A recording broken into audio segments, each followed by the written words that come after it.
This is the original factory VW thermostat, and it has this jiggle pin. They call it a jiggle pin weep hole. And when this one failed, my car started to overheat. I had to pull over. I couldn't drive it anymore. So I bought this one as the replacement, and it doesn't have one of those jiggle pins. And I didn't think it was a big deal because it said it was for this make and model.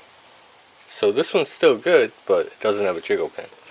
So I'm really hoping that I put the wrong thermostat in, even though, it says it's for this make and model car. And that was causing a high pressure in my cooling system, which also caused this part to fail.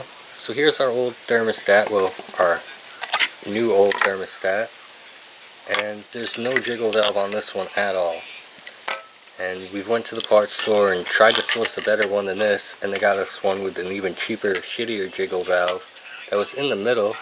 And they might all work the same. You might just need a little bit of a vent, but I've also read that this temperature sensor, the one that I just replaced, controls the auxiliary fan if you have a 4-pin one.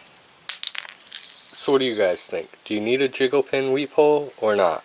Because if you go online and try to buy a thermostat, some of them have it and some of them don't.